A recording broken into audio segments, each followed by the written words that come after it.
Uttar Pradesh Congress committee के प्रांगण में आज आयोजित इस प्रेस वार्ता में मैं आप सभी साथियों का स्वागत करती हूं।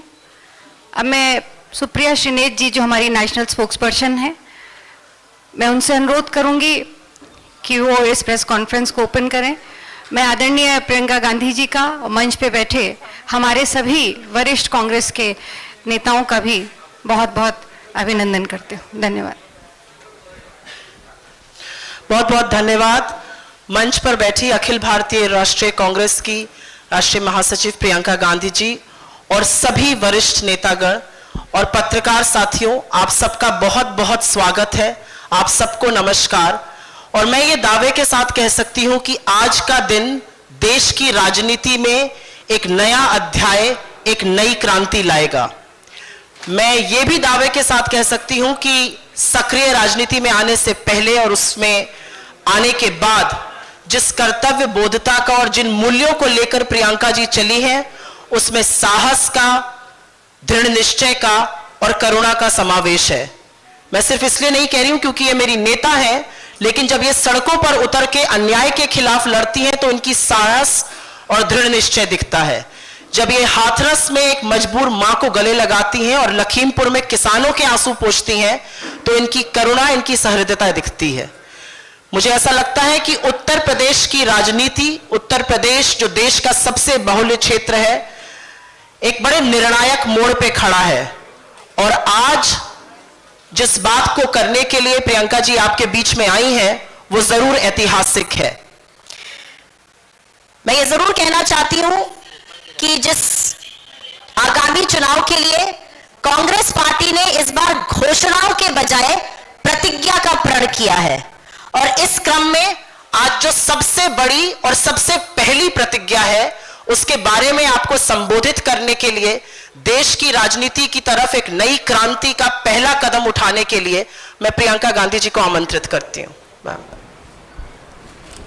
नमस्कार। आपको थोड़ा इंतजार कराया उसके लिए माफी चाहती हूं। ठीक है। जैसे सुप्रिया जी ने कहा, आज हमारी पहली प्रतिज्ञा के बारे में बात करना चाहती हूं मैं। हमने तय किया है कि आने वाले विधानसभा चुनाव में उत्तर प्रदेश में कांग्रेस पार्टी 40% टिकट महिलाओं को देगी।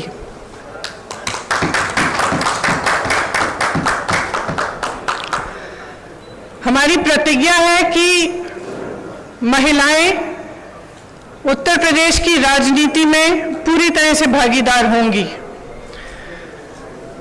ये फैसला हमने किस लिए किया? जब मैं 2019 के चुनाव में उत्तर प्रदेश प्रचार के लिए आई थी तो इलाहाबाद यूनिवर्सिटी की कुछ लड़कियां मेरे से मिली और उन्होंने मुझे बताया कि किस तरह से यूनिवर्सिटी के नियम कानून, हॉस्टल के नियम कानून उनके लिए अलग थे और पुरुषों के लिए अलग। ये निर्णय उनके लिए लिया है। ये निर्णय मैंने उस महिला के लिए लिया है जिसने गंगा यात्रा के दौरान मेरी नाव को वापस तट पर बुला के कहा कि मेरे गांव में पाठशाला नहीं है, मैं अपने बच्चों को पढ़ाना चाहती हूँ। ये निर्णय उस लड़की, प्रयागराज की एक लड़की पारो के लिए लिया गया है जिसने मेरा हाथ पकड़ के मुझे कहा कि दीदी बड़ी होकर मैं नेता बनना चाहती हूँ। ये निर्णय उसके लिए है। ये निर्णय चंदौली में जो शहीद एयरफोर्स के पायलट हैं उनकी बहन वैष्णवी के लिए है, जिसने मुझे कहा कि उनके भाई शहीद हो गए हैं लेकिन वो पायलट बनना चाहती है। ये निर्णय उन्नाव की उस लड़की के लिए है जिसको जलाया गया, मारा गया, उसकी भाभी के लिए है जो आज भी संघर्ष कर रही है उसका, और उसकी 9 साल की भाभी की बेटी के लिए है जिसको स्कूल में धमकाया गया था। ये निर्णय हाथरस की उस मां के लिए है जिसने मुझे गले लगाकर कहा कि उसको न्याय चाहिए, उसको न्याय नहीं मिल रहा है। ये निर्णय रमेश कश्यप की बेटी के लिए है, उसका नाम भी वैष्णवी है, जो बड़ी होकर डॉक्टर बनना चाहती है। लखीमपुर में एक लड़की मेरे से मिली, मैंने उससे पूछा क्या बनना चाहती हो बड़ी होकर, उसने कहा प्रधानमंत्री बनना चाहती हूँ। उसके लिए है ये निर्णय। ये निर्णय लखनऊ की एक बस्ती में लक्ष्मी वाल्मीकि के लिए है, जो ITI पढ़ी है, BA की है, उसने कंप्यूटर कोर्स किया है, आज तक उसे नौकरी नहीं मिली है। ये निर्णय उसके लिए है। ये निर्णय सोनभद्र में उस महिला के लिए है जिसका नाम किस्मत है, जिसने अपने लोगों के लिए आवाज उठाई, संघर्ष किया और न्याय मांगा। ये निर्णय उत्तर प्रदेश की हर एक महिला के लिए है, जो बदलाव चाहती है, जो न्याय चाहती है, जो एकता चाहती है, जो चाहती है कि आगे बढ़े उसका प्रदेश। मैं आप सबसे कहना चाहती हूँ, आप समाज सेविका हैं, आप अध्यापक हैं, आप एक नौजवान महिला हैं जो आप अपना भविष्य बनाना चाहती हैं, आप प्रेस में हैं। अगर आप बदलाव चाहती हैं तो इंतजार मत करिए, आपकी सुरक्षा कोई नहीं करने वाला। सब बातें करते हैं, सुरक्षा करने का जब समय आता है तो सुरक्षा उनकी होती है जो आपको कुचलते हैं। आज सत्ता का नाम यह है कि आप खुलेआम पूरे पब्लिक के सामने लोगों को कुचल सकते हैं। ये सत्ता बन गई है, ये गलत है। घृणा का बोलबाला है, नफरत का बोलबाला है, गलत है। इसको महिलाएं बदल सकती हैं। महिलाएं इसलिए बदल सकती हैं क्योंकि करुणा भाव, सेवा भाव और दृढ़ता, शक्ति सबसे ज्यादा महिलाओं में है। मैं आपसे कहना चाहती हूं, राजनीति में आओ, मुझसे कंधा से कंधा मिलाओ। मैं जानती हूं कि आपके संघर्ष क्या है। मेरी प्रेस की सहेलियां यहाँ हैं, मैं जानती हूं, मैं आपको देखती हूं सुबह से शाम तक आप कैसे दौड़ती हैं, किन परिस्थितियों में। जब सीतापुर में बीच रात में अंधेरा था, मुझे घेर लिया पुलिसकर्मी ने, महिला पुलिसकर्मी थी, मुझे घेरा, मुझसे लड़ी, मैं भी भिड़ गई उनसे। उसके बाद मुझे उन्होंने जीप में बिठाया और अंधेरी रात में सिर्फ मैं, वो दोनों और 2 कांस्टेबल मुझे सीतापुर के PSC कंपाउंड में ले गए। एक का नाम मधु था, एक का नाम पूजा। ये निर्णय उनके लिए भी है क्योंकि मैं समझी कि 4 बजे सुबह तक ड्यूटी पे थी। उनकी एक अफसर जिनकी पोस्टिंग सीतापुर में थी, लेकिन जिनकी बूढ़ी माँ अकेली नोएडा में रहती है। कितना संघर्ष करना होता है महिलाओं को। कौन करेगा ये संघर्ष आपके साथ अगर आप एकजुट नहीं होंगी?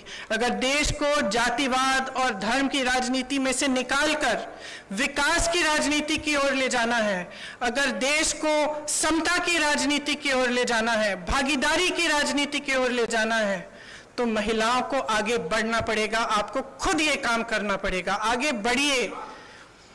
मैं आग्रह करती हूं आपसे, हमने आवेदन पत्र मांगे हुए हैं हर विधानसभा के लिए। ये अगले महीने की 15 तारीख तक खुला रहेगा। खास तौर से मेरी बहनों के लिए, जो लड़ना चाहता है आओ मेरे पास आओ, आपको मौका मिलेगा। हम इस देश की राजनीति, इस प्रदेश की राजनीति बदलेंगे। धन्यवाद।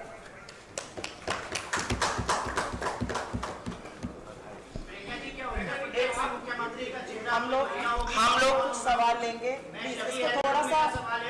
इसको थोड़ा सा सुनिश्चित तरीके से कर लेने दीजिए। कुछ सवाल लेते हैं। मैं पहले प्रिंट इलेक्ट्रॉनिक मीडिया से शुरुआत करूंगी, आपके पास मैं जरूर आऊंगी। प्रांशु जी, आपका सवाल।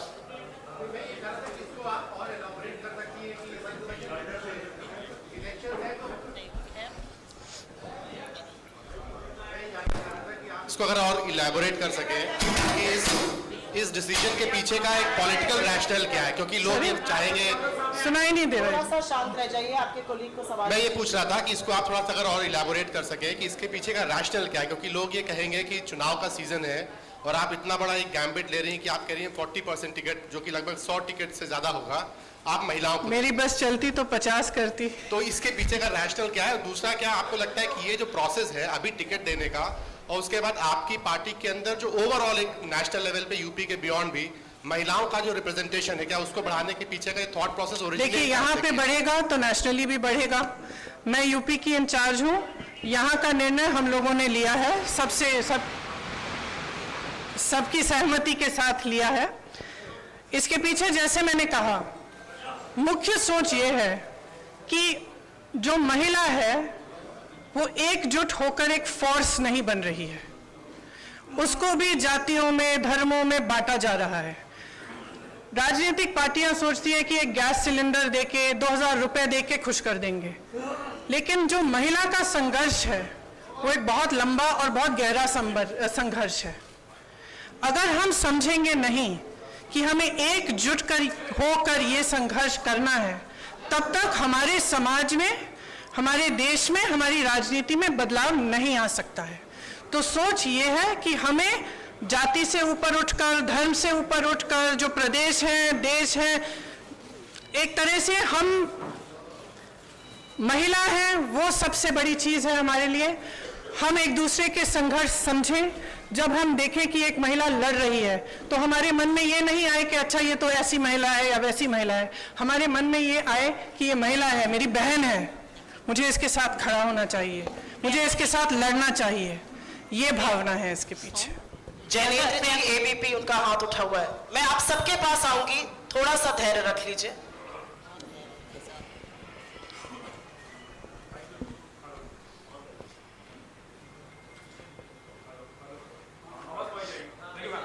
मैम, सवाल ये है कि 40% क्यों? मतलब 33% रिजर्वेशन की चर्चा होती है, आदियाबादी है तो 50% हो सकता था, 40 क्यों? और एक सप्लीमेंट्री में ये भी पूछना चाहता हूँ, वो सवाल आ गया कि राष्ट्रीय स्तर पर ये होगा या नहीं। जनरली हम देखते हैं कि महिलाओं की भागीदारी के नाम पर नेता अपनी पत्नियों को, अपने परिवार की महिलाओं को आगे कर देते हैं, तो ये ना हो इसके लिए आपने सोचा है, क्या कदम उठाएंगे? Thank you. देखिए, आपने दो सवाल किए। सबसे पहले 40 क्यों नहीं? क्यों नहीं?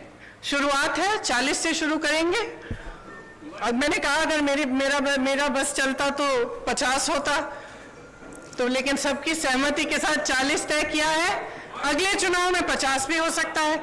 सबसे पहला ये। दूसरा, देखिए, ये सच है कि कई बार लोग अपनी पत्नियों को, बेटियों को चुनाव लड़वा लेते हैं, लेकिन इसमें कोई इतनी बड़ी बुराई नहीं है। लड़ लेती हैं, उसके बाद सक्षम हो जाती हैं। मुझे याद है, कमेटी में एक प्रधान थे, उन्होंने अपनी बीवी को लड़ाया, कुछ साल बाद मेरे पास आए, कहा कि आप संभालिए, मुझसे तो नहीं संभलती है, सारे निर्णय ले रही है। तो मैंने कहा आप क्यों रो रहे हो? तो ये तो देखिए, ये प्रोसेस होता है, एक शुरुआत होती है इस प्रोसेस की, और आस्ते आस्ते सक्षमता मिलती है। तो इसमें कुछ, मुझे तो कोई बुराई नहीं लगती है। सीमांत लखवी जी, भारत समाचार से। सब पुरुष पूछ रहे हैं। नहीं, महिलाओं के पास इसके बाद आऊंगी, आप लोगों के पास इसके बाद। मैम, 2017-2019 में जिस तरह के नतीजे रहे हैं कांग्रेस के, ये सबने देखा, तो क्या इतनी बड़ी संख्या में महिला मजबूत प्रत्याशी आप लोगों को मिल पाएंगी 2022 के चुनाव के लिए? देखिए, हमें प्रत्याशी मिलेंगी, लड़ेंगी वो। अगर इस बार मजबूत नहीं होंगी, अगली बार मजबूत होंगी। हमें लड़ाना है, हम पूरी तरह से मदद करेंगे, समर्थन करेंगे और लड़ेंगे जी जान से। एएनआई से कामना जी, अब मुझे लगता है कुछ महिलाओं को चांस जरूर देना चाहिए। एएनआई से कामना जी।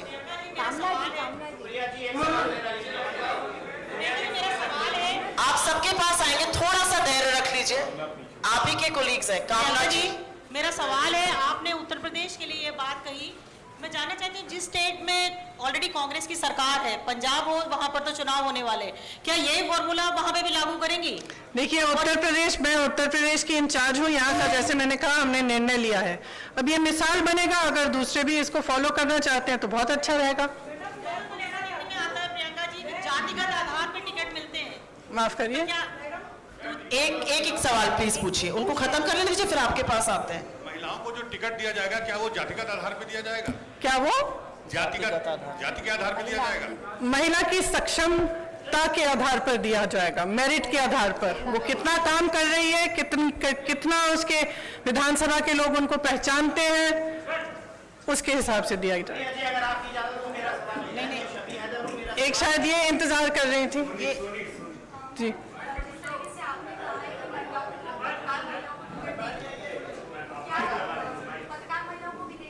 क्यों नहीं? क्यों नहीं? आपको लड़ना है तो लड़िए। पीछे सवाल पूछिए, उसके बाद आपके पास आते हैं।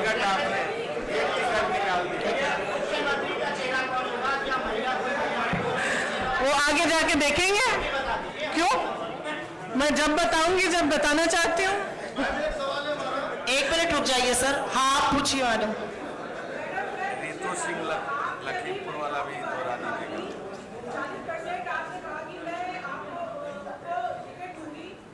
लेकिन अभी आपने सबकी बात करी, सारे जिलों की बात करी, लेकिन एक पत्रकार रमन दर्शक बना, उसकी पत्नी से आपकी क्या बात हुई, उसके बारे में आपने कुछ भी नहीं बताया। मैंने उनकी बेटी का जिक्र भी किया, आप शायद सुन नहीं रही थी।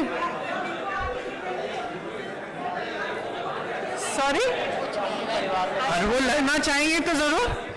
1 मिनट रुक जाइए। उन्होंने जिक्र किया, शायद आपने सुना नहीं, उन्होंने उनकी बेटी के बारे में क्या बातचीत हुई उसका पूरा जिक्र किया। सिद्धार्थ कलहंस जी, बिजनेस स्टैंडर्ड से यहाँ पे 2 मिनट बैठ जाइए, अभी वो पूछ रहे हैं, उनके हाथ में माइक है।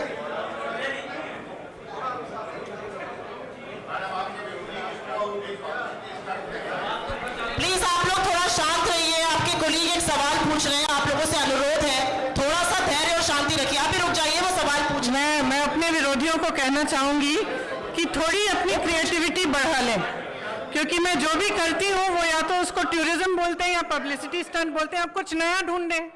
अब 2 साल हो गए हैं, बस वही दोहराते जा रहे हैं। थोड़ी सी क्रिएटिव हो जाए, कोई और आलोचना ढूंढे मेरे लिए। हम लोग सवाल सिर्फ इसी मुद्दे पर लेंगे, एक ऐतिहासिक मुद्दा है। अगर आपका सवाल इस पर हो तो जरूर पूछिए।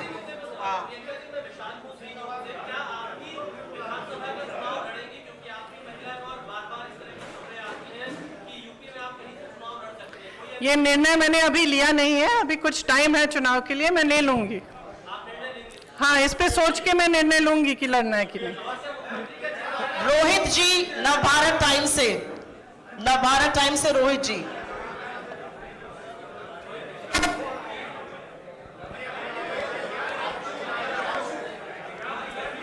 माइक दीजिए इधर।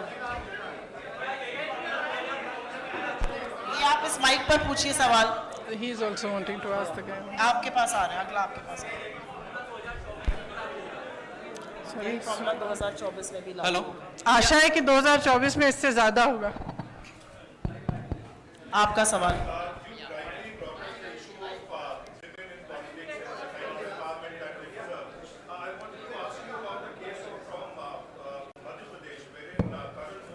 हेलो।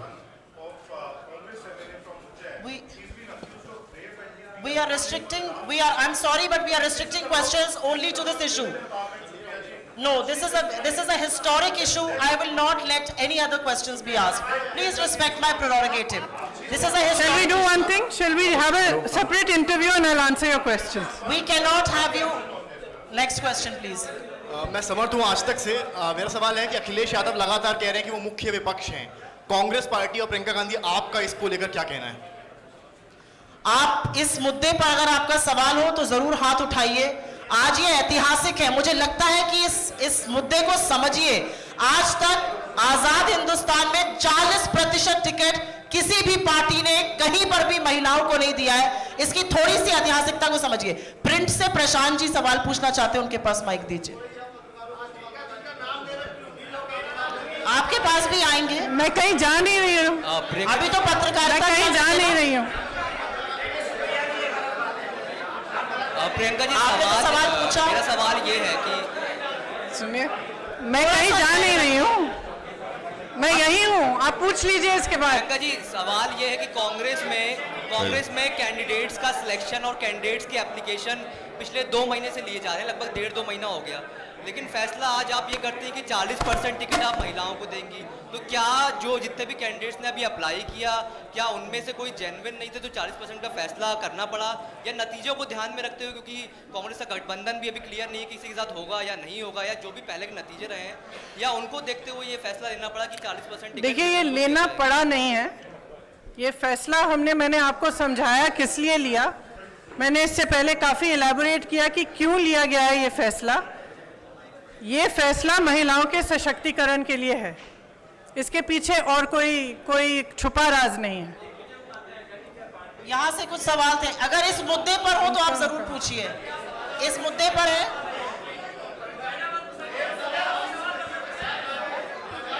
इनको माइक दीजिए। एक एक करके पूछिए। ये एक सवाल मेरा ये है कि कांग्रेस की रणनीति क्या है, किस रणनीति? ये माइक दीजिएगा, इनको आवाज नहीं आ रही है।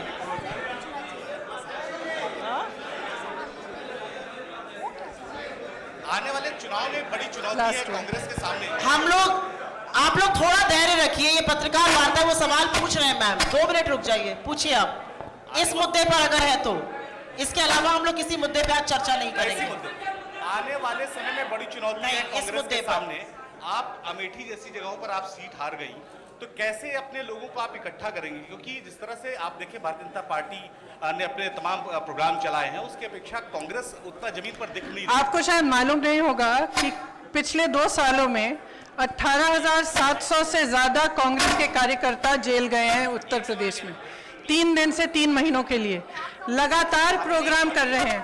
और शायद आपने भी महसूस किया होगा कि अगर सड़क पे कोई पार्टी लड़ रही है तो वो कांग्रेस ही है।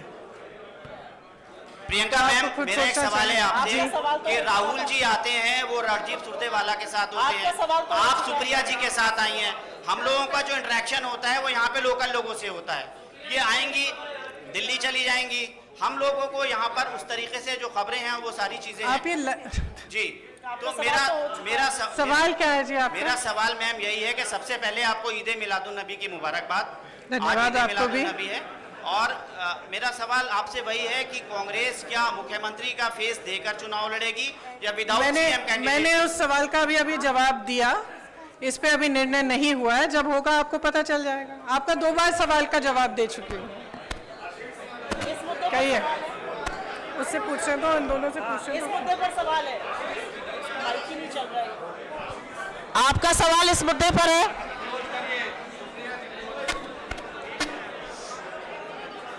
इनको माइक दे दीजिए ना पीछे।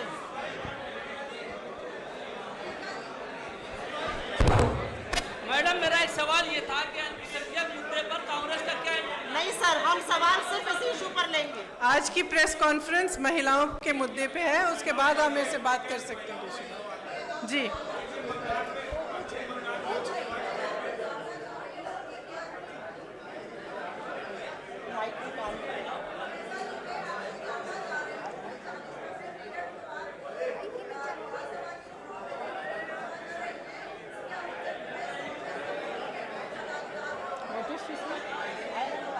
सुनाई नहीं दे रहा।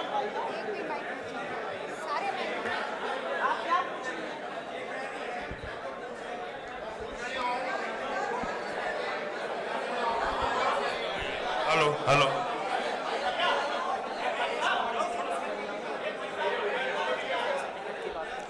देने की पूरी कोशिश करेंगे हम। अंतिम 2 सवाल लेंगे आप प्लीज। उधर से काफी समय से इंतजार कर रहे हैं। टोटल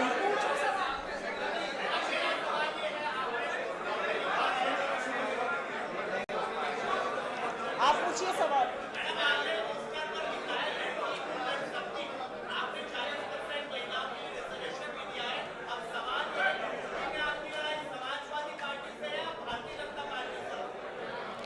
मेरी लड़ाई एक नए तरह की राजनीति को बनाने के लिए है। मैं उन लोगों के लिए लड़ रही हूं जो अपनी आवाज उठा नहीं पा रहे हैं आज के उत्तर प्रदेश में। आज के उत्तर प्रदेश में कोई अपनी आवाज उठा नहीं सकता, कुचला जाता है, चाहे वो महिला हो, दलित हो। जहां जहां पे भी मैं गई हूं, मैंने यही देखा है कि जो पीड़ा में है, आवाज उठा नहीं पा रहा है, लड़ नहीं पा रहा है, उसको कुचला जा रहा है, तो मैं उसके लिए लड़ रही हूं। और मेरी राजनीति सिर्फ इसलिए है कि यहाँ पे बदलाव आए, कि कुछ आशा, कुछ उम्मीद जागे कि उत्तर प्रदेश आगे बढ़ सकता है। एक ऐसी राजनीति बन सकती है इस प्रदेश में जिसमें करुणा का भाव हो, सेवा का भाव हो, सिर्फ मारने, कुचलने और सत्ता का दुरुपयोग करने का नहीं। ये मेरा प्रयास है।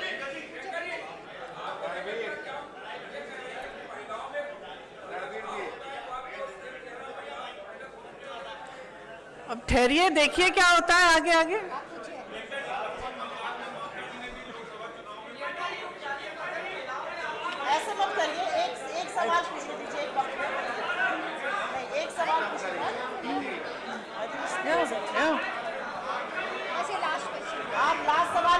आप यहाँ पे मुझे कम महिलाएं दिख रही हैं, इसलिए इतना कम अनुशासन है।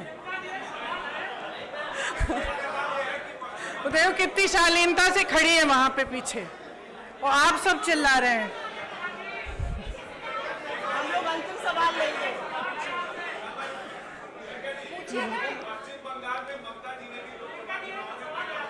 रुक जाइए, अभी पूछ रहे हैं। मुझे मालूम नहीं था, अगर उन्होंने किया तो बहुत बढ़िया।